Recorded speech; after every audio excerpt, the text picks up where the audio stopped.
Me llamo Daniela. Tengo 32 años y la prometida de mi hermano me agredió brutalmente en mi propia cocina.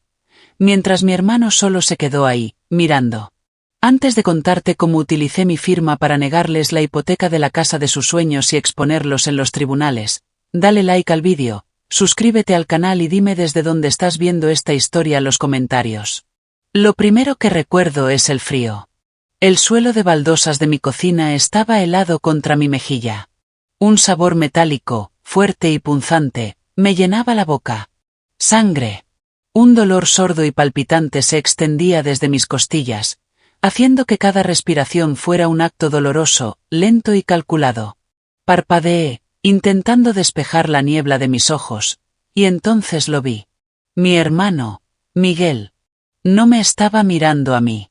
Miraba hacia la puerta de entrada, con el rostro lleno de fastidio, como si mi cuerpo tirado en el suelo no fuera más que una molestia menor, algo que no quería tener que limpiar. Pasó por encima de mis piernas con cuidado de que sus zapatos de cuero caros no rozaran mis jeans, y salió de mi departamento. No dijo ni una sola palabra. Ni una. Mi celular, que se había caído al suelo durante el forcejeo, vibraba a unos centímetros de mi cabeza. La pantalla se iluminó. Era un mensaje de Miguel. 4 palabras que destrozaron lo poco que quedaba de mi corazón. Aléjate de nosotros. Las lágrimas de la traición me nublaron la vista. Un dolor más agudo que el de mi labio partido. Me quedé ahí unos segundos. El frío del suelo calándome hasta los huesos. El silencio del departamento apretándome el pecho.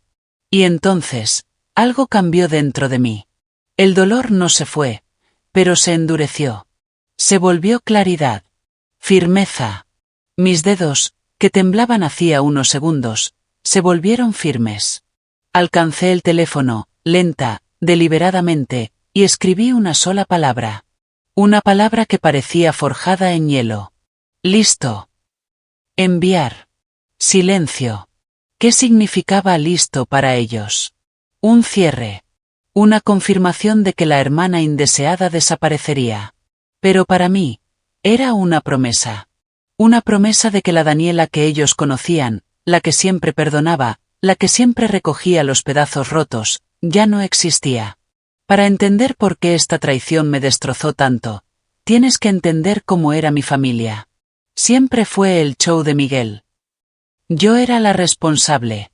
La que tenía una carrera estable. La que ganaba más dinero. Pero eso eran solo datos. Ruido de fondo. La historia era Miguel. Recuerdo una cena de Navidad hace unos años. Anunció que le habían dado un pequeño aumento en su trabajo de principiante. Mi madre sonrió como si acabara de ganar un Nobel, levantando su copa. Por mi hijo, construyendo su imperio. Todos aplaudieron. Esa misma noche, yo comenté, con tono bajo, sin interrumpir, que había conseguido el proyecto más importante de mi carrera. Una promoción enorme, con aumento de sueldo y opciones de acciones. Mi madre solo me dio una palmadita en la mano, mirando por encima de mi hombro, buscándolo a él. Qué bien, querida, pero no trabajes tanto. No querrás espantar a los futuros maridos. El verdadero tesoro de una mujer es su familia. Y Miguel, por supuesto, no dijo nada. Nunca lo hacía. Pasó lo mismo después del funeral de nuestro abuelo. La pequeña herencia que dejó fue, en secreto, destinada a ayudar a Miguel con la entrada para un coche nuevo. Un coche llamativo que no necesitaba. A mí me dijeron que ya estaba suficientemente bien sola. No era una hija digna de invertir en mí. Era el respaldo. La red. El recurso que se activa cuando hay necesidad. Recuerdo otra escena. Éramos adolescentes. Miguel había tomado sin permiso el reloj antiguo de papá, y lo perdió en una fiesta. Cuando papá lo descubrió, Miguel me culpó a mí sin dudar. Y yo cargué con la culpa. Trabajé durante meses en un empleo horrible solo para pagar un reemplazo. Todo por mantener la paz. Ese era mi papel, la mediadora. La que resolvía los problemas. El pilar invisible que sostenía todo desde atrás. Y entonces llegó Sara. Cuando Miguel la trajo por primera vez, era callada, un poco desorientada, con ojos grandes y una historia triste sobre su difícil pasado. Me identifiqué con ella. Vi a otra mujer tratando de encontrar su lugar en el mundo. Cuando no podía conseguir empleo ni departamento, fui yo quien la ayudó. No solo firmé como garante en su primer contrato de alquiler. Me senté con ella durante horas para rehacer su currículum. Incluso le presté el dinero para el depósito de seguridad y el primer mes de renta. Sin preguntas. Solo le dije que me lo devolviera cuando pudiera. Ella lloró. Me llamó la hermana que nunca tuvo. La defendí ante mis amigas cuando empezaron a decir que parecía oportunista, que sabía muy bien cómo hacerse la víctima. Solo necesita una oportunidad, insistí. Ya es parte de la familia. Quería creerlo. Quería que, por una vez, mi hermano eligiera a alguien que sumara, no que restara. Pero ahora, tirada en el suelo de mi cocina, recordar mi propia generosidad me quemaba la garganta como ácido. Me incorporé. Cada movimiento era una nueva ola de dolor. En el reflejo oscuro del horno, vi una cara hinchada, amoratada, desconocida. Llamé a la única persona que sabía que me creería sin cuestionarlo. Mi mejor amiga desde el jardín de infantes, Jessica. Jess, susurré, con la voz quebrada. Dani, ¿qué pasó? Suenas horrible. La historia salió entre sollozos. La discusión, que había empezado por algo estúpido, algo relacionado con los planes de la boda. La explosión de ira de Sara. Sus ojos llenos de rabia. El empujón que me hizo chocar contra la encimera. El golpe que me partió el labio. Y lo peor, la indiferencia de Miguel, recostado en la nevera, tomando una cerveza como si no pasara nada. Jessica no dudó ni un segundo. No dijo, ¿estás segura? Ni quizás fue un malentendido. Solo escuché furia en su voz. Fría. Clara. Firme. Voy para allá. No te muevas. No toques nada. Y vas a llamar a la policía, Daniela. ¿Me oyes? No vamos a dejar esto así. No esta vez. Esto no es una pelea familiar. Esto es un delito. Su apoyo inmediato, sin condiciones, fue lo único que me sostuvo en pie. Tenía razón. Esto no fue una discusión. Fue una agresión. Y el mensaje de Miguel no fue solo una petición de espacio. Fue la renuncia a ser mi hermano. Ellos trazaron una línea en la arena. Ahora. Era mi turno de trazar la mía. A la mañana siguiente, cada músculo de mi cuerpo gritaba de dolor. Un moretón enorme, oscuro y espantoso florecía en mis costillas, como una galaxia morada y negra extendiéndose bajo mi piel. Mi labio estaba hinchado, el doble de su tamaño habitual. Pero mi mente estaba inquietantemente serena.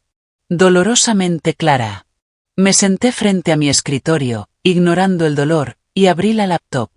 Entré al portal seguro de mi banco, y ahí estaba. En blanco y negro, sin adornos. El documento del préstamo hipotecario por $750.000 para la casa de sus sueños. La de las columnas blancas y el porche que rodeaba todo el frente. La que jamás podrían conseguir sin mí. Mi historial crediticio impecable, mis finanzas sólidas y mi salario considerable eran la única razón por la que el banco había aprobado un préstamo tan grande para una pareja con un historial laboral inestable y montañas de deudas en tarjetas de crédito. Yo era la garante. Mi nombre era el cimiento sobre el que construyeron todo su sueño. Revocar esa garantía no era tan simple como hacer clic. Era un proceso largo, deliberado, diseñado precisamente para evitar decisiones impulsivas por motivos emocionales. Una ventana emergente apareció en la pantalla. ¿Está segura de que desea continuar? Esta acción puede tener consecuencias legales y financieras importantes. Presioné sí. Tuve que pasar por un proceso de verificación en 2 pasos. Un código enviado a mi teléfono, preguntas de seguridad sobre mi primera mascota y el apellido de soltera de mi madre. Una ironía amarga que no pasó desapercibida. Finalmente, apareció el documento legal. Uno que advertía, con total claridad, que retirar mi garantía provocaría con toda seguridad la cancelación inmediata del préstamo. Leí cada palabra. Y luego, Con una mano firme que no delataba el torbellino emocional que me recorría por dentro, firmé. Una simple firma digital. Que fue como detonar una bomba en medio de la vida perfecta y cuidadosamente construida que tanto presumían. El resto del día lo pasé como en trance, pero con un propósito claro. Fui a una clínica ambulatoria para obtener un informe médico completo. El doctor fue amable pero profesional. Anotó la laceración dentro del labio y los hematomas significativos en la zona de las costillas, compatibles con trauma por impacto. Tomé fotos de alta resolución de mi rostro y de mi cuerpo, desde todos los ángulos. El dolor era constante. Punzante. Un recordatorio físico de lo que habían hecho. Y el combustible de mi determinación. La llamada llegó a la tarde siguiente. Era Miguel. Su voz, aguda y desesperada, parecía la de un niño mimado al que le acaban de quitar su juguete favorito. Daniela. ¿Qué hiciste? El banco llamó. Cancelaron el préstamo. Dijeron que la garante se retiró. ¿Qué hiciste? Dejé que el silencio se apoderara del teléfono. Disfruté unos segundos de su pánico. Luego hablé, sin una pizca de emoción en la voz. Hice lo que me pediste, Miguel. Me estoy alejando de ustedes. Eso incluye mi nombre, mi crédito y mis finanzas. Colgué antes de que pudiera responder. Esa misma noche, la puerta de mi departamento tembló bajo los golpes furiosos que le daban. No era una llamada. Era un ataque. Miré por la mirilla. Eran ellos. Sus rostros deformados por la rabia, la incredulidad, la desesperación. Parecían animales atrapados. Salvajes. Peligrosos. Daniela, abre esta puerta. Gritaba Sara con una voz tan aguda que podía romper cristales. Estás arruinando todo. Nuestra casa, nuestro futuro, nuestra boda. Dani, por favor, suplicó Miguel, cambiando de táctica. Su voz se quebraba. Podemos hablarlo. No nos hagas esto. Piensa en mamá y papá. En todo lo que hemos vivido juntos. Me quedé ahí, sin moverme, observándolos desde el otro lado del vidrio. No sentía satisfacción. Solo una profunda y dolorosa vaciedad. No estaban arrepentidos por lo que hicieron. Solo lamentaban que tuviera consecuencias. Con calma, bloqueé sus números. Desactivé el timbre de mi puerta. Volví a mi escritorio. Abrí una nueva carpeta en la computadora. La llamé. Pruebas para el juicio. Los primeros archivos que guardé fueron las fotos de mis heridas. Los días siguientes fueron un infierno particular. El dolor físico comenzó a disminuir. Pero el ataque emocional no había hecho más que empezar. Como siempre, todo comenzó con mi madre. Me llamó. Su voz estaba empapada en decepción. Pero no por lo que me había pasado, sino por lo que yo había hecho. Miguel me contó todo, comenzó sin rodeos, sin un ¿cómo estás?, sin un ¿estás bien?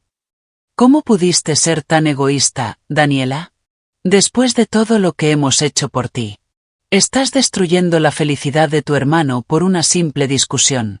Una simple discusión. Sentí como el aire se me iba de los pulmones. Mamá, me agredió.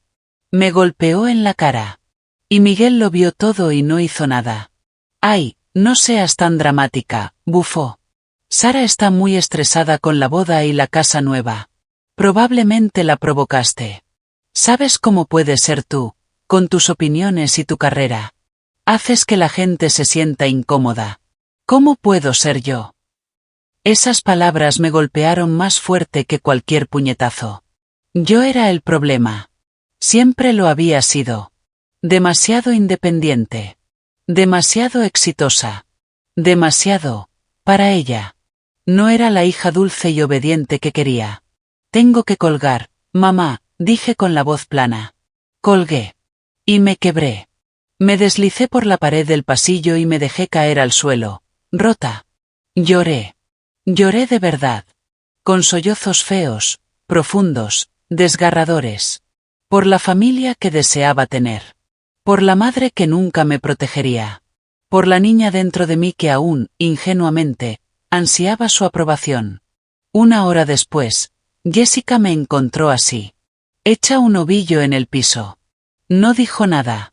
Solo se sentó a mi lado, me tomó la mano y esperó conmigo, hasta que las lágrimas se detuvieron. Al día siguiente, recibí una llamada de mi tía Carolina. Daniela, querida, dijo, con una voz empalagosa llena de falsa preocupación. Tu madre me contó lo que pasó. Estoy tan decepcionada de ti. Tu hermano está destrozado. Podrían perder la casa. Tienes que pensar en la familia. Y entonces lo entendí. Esto no era solo Miguel y Sara. Era todo un sistema. Una dinámica familiar construida sobre mi silencio y mi sacrificio. Y yo estaba harta de ser el cimiento de algo que solo me consumía. Justo cuando empezaba a juntar las piezas de mí misma, llegó el golpe final. Una carta certificada. Me temblaban las manos al abrirla. Una orden de restricción temporal. Presentada por Sara contra mí. El documento era una obra maestra de manipulación. Una narrativa fabricada, retorcida. Me pintaba como una cuñada desequilibrada, celosa, que la había acosado durante meses. Una mujer obsesionada con su hermano. Que la había confrontado violentamente. Querían cambiar la historia. Voltear la realidad. Y marcarme legalmente como la agresora. Por un momento, sentí una ola de desesperación absoluta. ¿Cómo podía pelear contra esto? Era la palabra de ellos, la del dúo perfecto y feliz, contra la mía. Una sola contra todos. Pero entonces miré la carpeta en el escritorio de mi computadora. Pruebas para el juicio. Y una sonrisa fría, dura, me asomó a los labios. Gracias, pensé. Me acabas de dar un escenario, y tengo todo el guión. Sin perder tiempo, tomé el teléfono y llamé a una abogada que Jessica me había recomendado. Una mujer implacable, de esas que cuando caminan, el silencio las sigue. Especialista en disputas domésticas. Un auténtico tiburón. El día de la audiencia, el ambiente en aquella pequeña sala de lo familiar era tan tenso que se podía cortar con un cuchillo. Yo estaba sentada con Jessica a un lado. A mi otro lado, mi abogada, la señora Davis, con su elegancia serena y su portafolio lleno de verdades. Al otro lado del pasillo, Sara, Miguel y mi madre. Un frente unido de victimismo perfectamente ensayado. Sara se secaba los ojos, secos, con un pañuelo. Mi madre me lanzó una mirada cargada de veneno puro. Miguel, simplemente, se negó a mirarme. El abogado de Sara fue el primero en hablar. Y lo hizo con arte. Pintó un retrato magistral de mí. Una mujer celosa, inestable, obsesionada con arruinar la felicidad de su hermano. Habló de mis supuestas explosiones emocionales, de una supuesta fijación enfermiza con Miguel. Retorció mi éxito profesional para convertirlo en un arma. Decía que mi trabajo tan exigente me había vuelto errática, agresiva. Era repugnante. Y trágicamente efectivo. Luego fue el turno de Miguel. Subió al estrado. Se veía pequeño. Patético. Hablaba con voz baja, temblorosa. Como si él fuera la víctima. Dijo que yo siempre había sido difícil, propensa al enojo. Que irrumpí en sus vidas haciendo exigencias absurdas sobre la boda. Que él, el pobre hermano, había tenido que proteger a su frágil prometida de mi agresión. Un actor de primera. Tengo que admitirlo. Incluso derramó una lágrima al decir que solo deseaba que sus dos chicas favoritas se llevaran bien. Y entonces, llegó mi turno. La señora Davis se puso de pie. Su señoría, dijo con voz serena pero firme. Mi clienta no va a declarar sobre sus emociones ni sus opiniones. No va a participar en el drama familiar que acabamos de presenciar. Ella va a presentar hechos. Uno por uno. Y así lo hicimos. Primero, las fotografías de alta resolución de mi rostro. Mi labio partido. El moretón que rodeaba mi ojo. La señora Davis proyectó las imágenes en la pantalla del tribunal. Un murmullo recorrió la sala. El juez las observó con atención. Su expresión se endureció. Luego vino el informe médico oficial de la clínica. La señora Davis lo leyó en voz alta. Lesión en el labio interno. Contusiones en la caja torácica. Consistentes con trauma por impacto contundente. El silencio se adueñó del ambiente. Y entonces, la pieza final. Su señoría, dijo la señora Davis, con la voz cargada de autoridad. Queremos presentar una última prueba. Era una grabación de las cámaras de seguridad del pasillo afuera de mi departamento. Con fecha y hora exactas, la noche del incidente. Una pantalla fue girada hacia el juez. Pude ver el reflejo del vídeo en sus gafas. El vídeo no tenía sonido. Pero la verdad, no necesitaba palabras. Ahí estaba yo, abriendo la puerta. Se veía a Sarah, gritando, el rostro deformado por la rabia. Se le veía lanzarse hacia mí, empujarme con tanta fuerza que salí de la vista de la cámara. Y luego, se veía a Miguel, de pie en el pasillo, mirando molesto. Como si todo eso fuera una molestia más. Y después, simplemente dándose la vuelta y alejándose. El silencio en la sala era absoluto. Se podía escuchar la respiración contenida del público. Observé sus rostros. La mandíbula de Sarah se aflojó. El color se desvaneció de su cara, como si hubiera visto un fantasma. Parecía un globo desinflándose. Miguel tenía la expresión de alguien que acababa de recibir un golpe en el estómago. Abría y cerraba la boca como un pez fuera del agua. ¿Y mi madre? Mi madre se llevó la mano a la boca. Los ojos bien abiertos por el horror. Pero no era horror por mí. Era horror por su narrativa perfecta, por la mentira tan cuidadosamente tejida. Desmoronándose en una pantalla, a la vista de todos. El martillo del juez cayó con un golpe seco que hizo saltar a más de uno. La petición de orden de restricción queda denegada, anunció con voz de hielo. Y luego, miró directamente a Sarah, con los ojos encendidos. Y permítame advertirle, señora, que presentar un informe policial falso y cometer perjurio son delitos graves. Así como lo es la agresión. Tiene suerte de que la señorita Evans no haya presentado cargos penales hoy. Se levanta la sesión. Y así, terminó. La verdad había ganado. Mientras salíamos de la sala, Jessica me abrazó con fuerza. Lo lograste, susurró, con la voz entrecortada por la emoción. De verdad, lo lograste. Mi madre intentó acercarse. Su rostro era un caos de vergüenza y confusión. Daniela, yo no sabía, balbuceó. Yo solo le lancé una mirada fría, vacía. Y pasé de largo junto a Jessica, dejándola allí, de pie, con las palabras deshaciéndosele en el aire. En el pasillo, Miguel bloqueó mi camino. Su rostro estaba pálido. Sus ojos, suplicantes.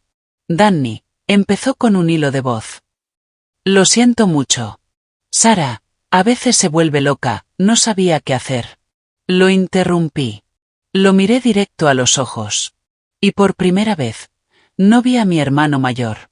Vi a un hombre débil. Hueco. Un cobarde que se escondía detrás de los puños de una mujer. Tú estabas en la cocina, dije, con voz firme y serena. Cada palabra, como una piedra colocada con precisión. Tú pasaste por encima de mi cuerpo. Tú ya no eres mi hermano. Eres su escudo. A partir de hoy, somos extraños. Me di la vuelta y me fui sin mirar atrás. Dejándolo allí, solo, en el pasillo estéril del tribunal. Esa fue la última vez que hablé con él. El año que siguió fue un año de reconstrucción. No fue fácil. Hubo pesadillas. Hubo días en que la soledad se sentía como un peso físico. Pero por cada día malo, hubo uno bueno. Me volqué a mi trabajo, no como una vía de escape, sino como una celebración de mi propia capacidad. Lideré a mi equipo hacia el trimestre más exitoso de su historia. Recibí un ascenso importante. Me convertí en una de las vicepresidentas más jóvenes en la historia de mi empresa. También empecé clases de cerámica los martes por la noche. Algo que siempre había querido hacer. Pero que mi familia siempre había despreciado como una pérdida de tiempo sucia y desordenada. Había algo profundamente sanador en tomar un trozo informe de arcilla húmeda. Y darle forma con mis propias manos. Convertirlo en algo nuevo. Hermoso. Útil. Estaba moldeando mi vida de nuevo. Una vuelta del torno a la vez. Mi familia elegida se mantuvo a mi lado. Jessica fue mi roca. Mis amigos, los que siempre vieron a Sara por lo que era. Me rodearon de amor, de risas, de presencia real. Una noche, organicé una cena en mi departamento. La habitación se llenó con las voces de quienes amo. Riendo, hablando, disfrutando la comida que yo misma había cocinado. Era cálido. Lleno de luz. Auténtico. Era todo lo que las cenas familiares nunca fueron. Eso sí era familia. La que yo había construido. La que me había ganado. Hace unos meses, llegó una carta. Reconocí la letra de Miguel al instante. Mi mano, ni siquiera tembló. La sostuve durante un largo rato. No sentí rabia. Ni curiosidad. Solo una calma silenciosa. Por una especie de cierre simbólico, la abrí. Era exactamente lo que imaginaba. Una disculpa larga, enredada, empapada de autocompasión. Él y Sara habían terminado. Un divorcio desastroso en proceso. Estaba en terapia. Decía que estaba trabajando en sí mismo. Que lo sentía. Que quería recuperar a su hermana. Pensé en todos los años que pasé deseando su aprobación. Ansiando su protección. Y me di cuenta de que ya no lo necesitaba. Mi paz era mía. Mi fuerza también. El perdón no es un interruptor que se activa. Es un puente. Y se construye piedra por piedra. Y yo no tenía ningún interés en construir un puente. De regreso a un lugar que solo me causó dolor. Rasgué la carta por la mitad. Y luego en 4. Y tiré los pedazos al contenedor de reciclaje. Ahora, un año después, estoy de pie en el balcón de mi departamento. El sol acaricia mi rostro. Estoy regando un pequeño y testarudo cactus que compré después del juicio. Cuando lo traje, no era más que un bultito verde lleno de espinas. Esta mañana, noté algo nuevo. Una pequeña flor rosada. Brillante. Hermosa. Había florecido en la punta. Antes, creía que la fuerza significaba no tener cicatrices. Ahora sé que la verdadera fuerza es lo que eres capaz de hacer crecer a partir de ellas. Sobreviví. No solo al golpe físico, sino a la herida más profunda, la traición familiar. Y aprendí algo que me cambió la vida. El hogar más importante que puedes tener es el que construyes dentro de ti. Inhalé profundamente el aire fresco de la mañana. Y por primera vez en mucho, mucho tiempo, me sentí completa y absolutamente libre. La puerta detrás de mí estaba abierta. Lista para lo que viniera después. Gracias por escuchar mi historia. No fue fácil compartirla. Pero espero que ayude a alguien que allá afuera se sienta atrapado. Invisible, o silenciado. Mi pregunta para ti es: ¿alguna vez tuviste que tomar la difícil decisión de alejarte de un familiar tóxico? Déjame tu historia en los comentarios. Y si la mía resonó contigo, por favor dale me gusta a este vídeo. Y suscríbete para más historias como esta. Tu apoyo realmente ayuda al canal.